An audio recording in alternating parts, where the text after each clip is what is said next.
Ya, terima kasih Gibran. Dan berikutnya kita akan lanjutkan lebih jauh ulasan prospek struktur pengembangan bisnis perbankan masa depan di tengah akselerasi digital di segmen khusus CNBC Indonesia Awards The Best Future Banks.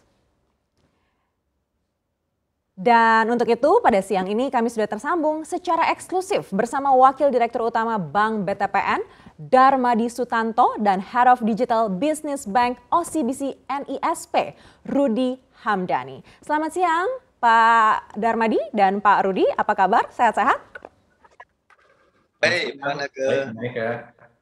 Semuanya Sehat-sehat baik. ya. Ini menarik sekali ya kalau kita bicara terkait dengan perkembangan digitalisasi, ini tentunya selalu menarik perhatian. Tapi kali ini kami yang mengetahui lebih jauh mengenai perjalanan transformasi hingga gebrakan layanan perbankan digital ke depan oleh Bank BTPN dan juga Bank OCBC NISP.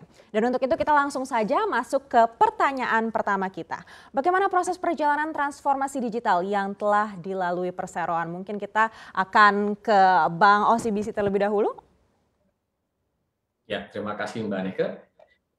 Jadi sebenarnya dari OCBC NSP ya, kita sudah melakukan pengembangan transformasi digital ini sejak kurang lebih tahun 2018, ya, di mana kita membentuk suatu tim khusus yang untuk melakukan transformasi. Jadi ada beberapa hal yang kita lakukan, ya. Yang pertama pasti kita mengembangkan kita punya kemampuan digital.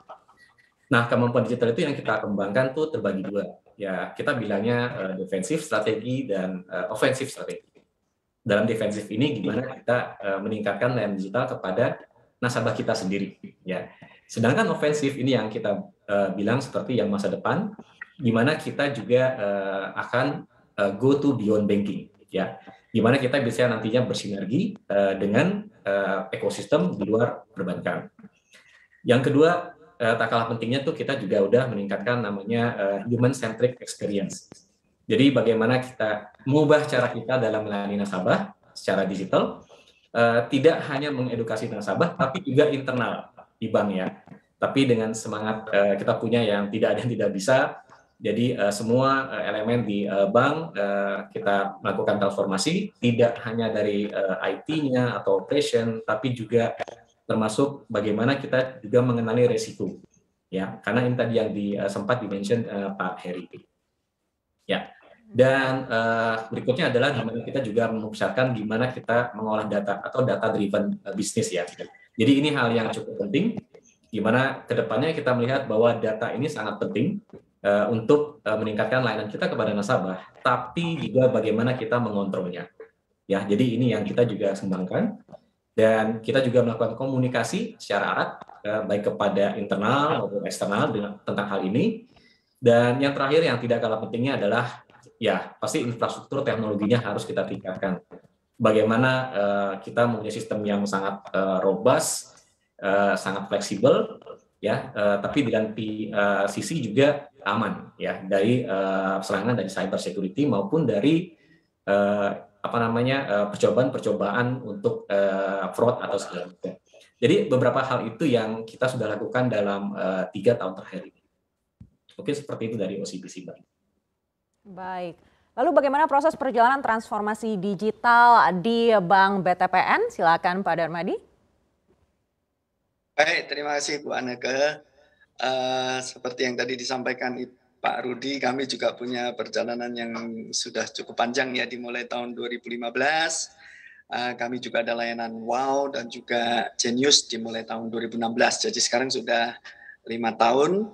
Nah, kalau saya melihat perjalanan dikatakan tadi transformasi, mungkin perjalanan kami sedikit beda, ya. Karena benar-benar BTPN ini dari kertas putih.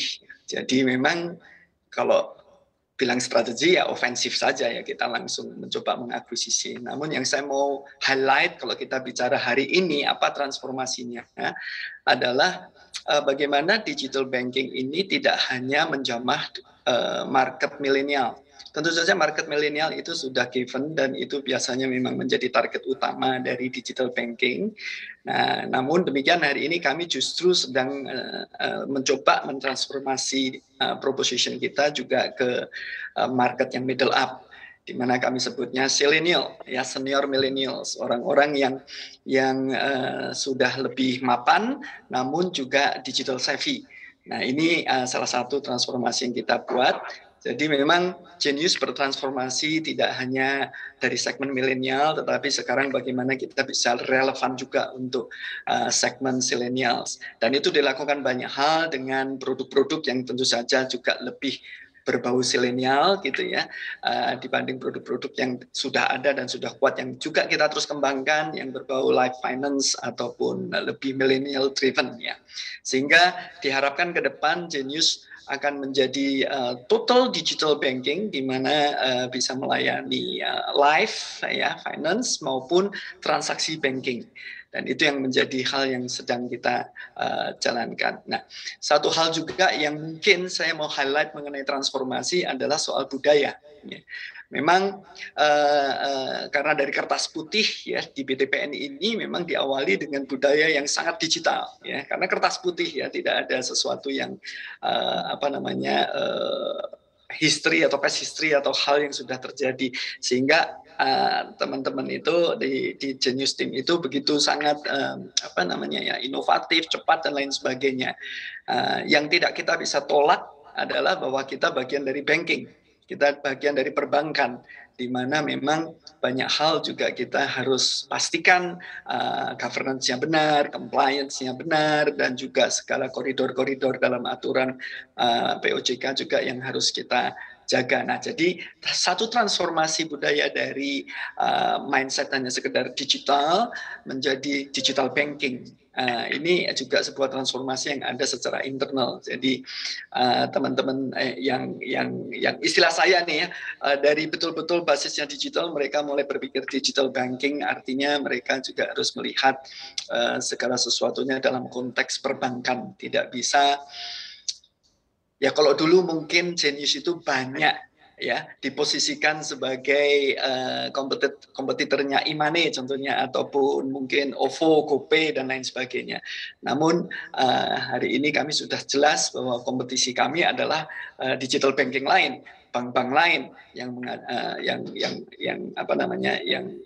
mulai membangun digital capability mereka. Nah, ini juga sebuah transformasi, sehingga ini satu hal yang juga penting. Selain tadi yang sudah disampaikan Pak Heru ya, kami juga melihat fenomena digital ini juga sangat penting, harus diikuti dengan risk management yang benar dan baik. Dan sekarang kita boleh melihat satu hal yang kita perlu juga ke depan pikirkan, risk management tidak hanya di teknologi saja. Selama ini digital dipikirkan hanya di teknologi, tetapi market education sangat penting, karena istilahnya ya kejahatan-kejahatan cyber itu sudah mulai bervariasi dan tidak mengarah kepada teknologi, tapi juga mengarah kepada ketidaktahuan nasabah. Dan ini harus menjadi sesuatu yang kita yang sekarang kita juga sedang sangat-sangat fokus di situ. Baik, Pak Darmadi, tadi menarik Anda sampaikan terkait dengan zillennials, artinya apakah nantinya akan ada gebrakan atau inovasi baru, atau mungkin ada layanan atau bahkan mungkin aplikasi baru untuk melayani zillennials ini? Menurut pengamatan kami, kami melihat bahwa sebetulnya yang namanya digital savvy tidak hanya anak-anak muda ya. Mungkin orang-orang seperti saya dan orang-orang seperti Mbak Aneka yang mungkin sudah mulai middle class atau bahkan sudah, nah itu kan juga kita sudah pemakai digital. Bahkan hidup kita sudah tidak mungkin keluar dari situ. Kalau kita mau survive, hidup kita mau ini kita harus tahu ya. Sehingga saya tidak melihat sebetulnya terlalu banyak perbedaan, hanya memang aplikasinya harus bisa menjawab kebutuhan dua segmen ini. Ya contoh mungkin kalau orang milenial mungkin lebih banyak bertransaksi e-commerce dan lain sebagainya ya, untuk makan, untuk pembayaran itu lebih banyak ya. Tetapi kalau orang-orang seperti middle up mungkin remittance menjadi satu hal yang penting ya. Dia bisa melihat FX gitu ya, jual beli FX itu juga menjadi satu hal yang penting. Nah, jadi di aplikasi yang sama kita bisa melayani keduanya, karena yang milenial pun suatu hari akan menjadi zillennial ya. Dan kita kalau berbicara selenial memang saya tidak bilang umur 50 ke atas ya, tetapi orang-orang yang mungkin sudah di atas milenial seperti umur 30 ke atas, 40, itu adalah sasaran yang hari ini kita juga fokus gitu ya. Sehingga kita harus tahu needs-nya apa, kebutuhannya apa, dan kita taruh juga di Genius. Jadi Genius menjadi total digital banking solution ya untuk segmen yang digital savvy. Seperti Baik, itu menarik kira-kira. sekali. Kita akan tanyakan ke Pak Rudi. Pak Rudi, kalau di OCBC NISP seperti apa? Apakah akan ada gebrakan atau inovasi digital yang tengah dipersiapkan? Ya, kita sekarang baru saja munculkan refresh ya. Jadi kita punya mobile banking yang namanya One Mobile. Kenapa kita bilang One Mobile? Jadi kita melihat bahwa memang segmen di perbankan ini kan memang cukup luas ya segmennya ya. Jadi mulai dari yang mass sampai dengan premium atau mungkin private. Nah, jadi kita melihat bagaimana nasabah itu bisa melakukan semua transaksi itu cukup dengan satu aplikasi ya. Jadi tidak hanya untuk yang kita bilang namanya daily banking transaction seperti kayak transfer, payment, isi uang elektronik, tapi bagaimana juga nasabah itu juga melakukan semacam investasi ya. Bagaimana dia juga sadar bahwa uangnya itu juga harus tumbuh ya. Jadi uangnya itu tidak hanya untuk konsumtif, tapi bagaimana juga bisa tumbuh. Nah, itu kita juga memperkenalkan nasabah dengan beberapa produk-produk keuangan seperti reksadana, bonds atau obligasi, ya, ataupun FX segala macam tadi seperti dibilang Pak Darmadi. Nah, itu yang kita juga udah include ke dalam kita punya One Mobile. Namun, kita juga melihat bahwa ini juga harus diiringi dengan namanya edukasi. Jadi kita juga melakukan beberapa edukasi ke nasabah kita, bagaimana nasabah itu bisa lebih efektif memakai One Mobile. Contohnya kita punya campaign yang namanya Financial Fit, ya, di mana kita mesti ngecek kondisi keuangan kita saat ini bagaimana, ya, dan dari situ kita bisa melihat bahwa nasabah itu atau mungkin saya sendiri itu secara Financial Fit itu saya berapa skornya. Nah dari situ kita bisa memberikan semacam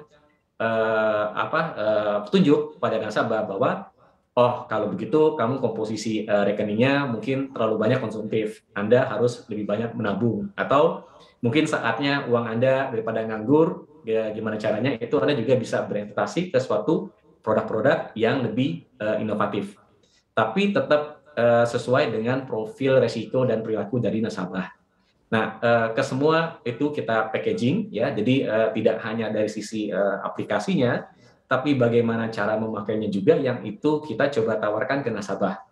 Ya, sehingga nasabah itu bisa juga menggunakannya itu lebih efektif dan kembali lagi itu bisa tidak hanya untuk bertransaksi, tapi juga dia bisa meningkatkan kemampuan dia atau kekayaan dia, sehingga kita bilang saya punya uang juga grow. Ya, tidak hanya dipakai saja. Baik, Pak Rudi, menarik sekali. Tapi mungkin yang paling penting ini dengan adanya seluruh inovasi dan juga gebrakan yang sudah dilakukan di transformasi digital ini, efeknya seperti apa sih terhadap bisnis banknya sendiri?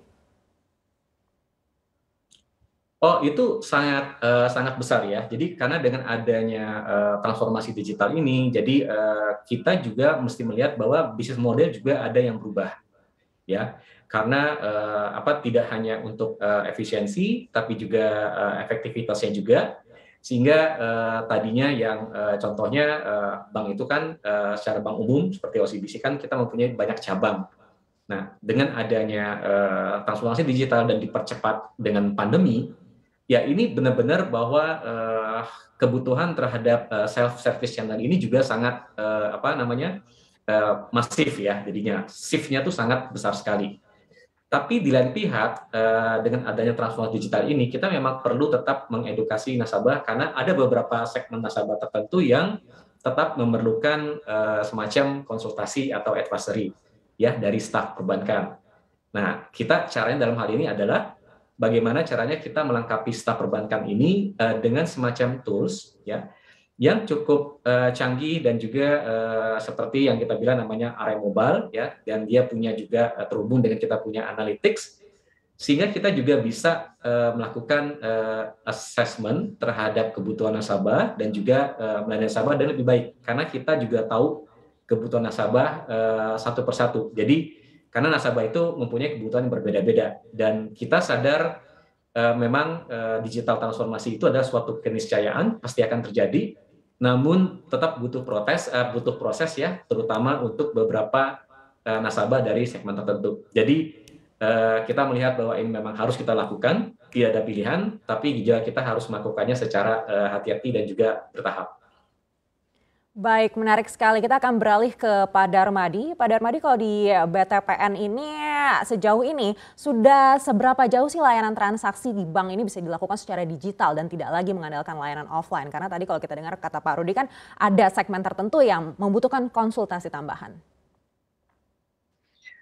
Kami punya beberapa line of business. Kalau kita bicara bisnis digital kami di line of business-nya ya hampir 100% total digital ya.